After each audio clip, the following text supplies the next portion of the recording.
Well, good morning once again, my friends. Thanks for joining me on the Morning Mindset edition of the Live, Build, Change podcast. And I want to encourage you that you are doing what it takes to create the kind of belief, the kind of faith that will enable you to live out that faith, to build a business possibly, and to change the world. That's all coming from the Live, Build, Change movement. You can find out more at livebuildchange.com. Yesterday, I began giving an overview of the context into which the biblical character Moses was born. And it's a historical person, a real thing that happened in the history of the world.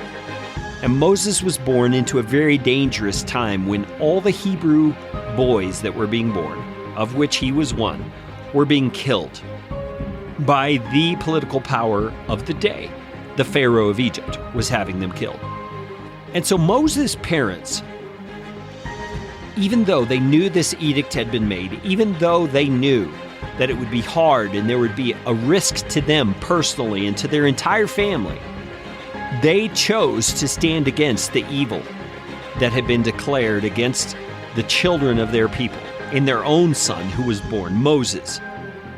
And Moses was born into a family with an older brother, Aaron, and an older sister, Miriam. And his mother and father contrived a plan to keep Moses safe. You see in Exodus chapter 2 that Moses' mother created this basket made out of reeds, and she lined it with pitch so that it would hold out water.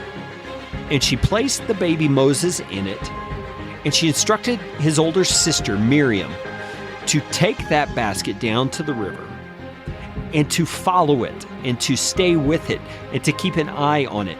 And you can see exactly what happens when this whole thing happened. Because Moses was placed in that river, and guess who should come out to see this basket floating in the water? It's the daughter of Pharaoh. And it says his sister was standing at a distance to see what would be done. Now think about it. She placed this basket in the reeds by the riverbank, and the daughter of Pharaoh came out. It seems to me, it's a little bit of conjecture, but it doesn't seem far-fetched. It seems to me that Moses' parents intentionally placed him in an environment where they knew there would be a chance of him being saved. Because the person who was coming down to the river, the person they were targeting with this baby in a basket bait, so to speak, was the daughter of Pharaoh, someone who would have the power to preserve Moses' life and to save him. And that's exactly what happened. When she came down to the river in the morning to bathe, she saw the basket.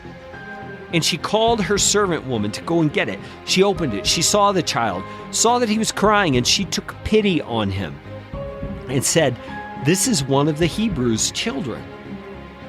And then Moses' sister, bold like her parents, stepped out and said, "Should I go and call a nurse for you from among the Hebrew women to nurse the child?" And Pharaoh's daughter said to her, "Go." So Miriam went, and she called who? Moses' mother.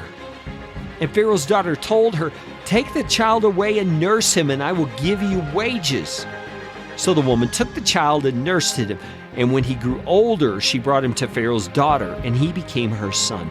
So look what happened. Moses' parents boldly stood against the edict, took bold steps to get Moses into a safe environment, and then God blessed them for that boldness by paying them, as well as preserving the life of their child. What is the circumstance you are in right now? And what bold steps could you take to put yourself in a better position? Don't think of it as selfish. Think of it as a way to carry out God's goodness in the midst of evil you may be facing. And then trust Him. Trust Him to bring about something good in response to your faithful action. We're going to talk more about Moses' journey to become the deliverer of Israel on the next Morning Mindset edition.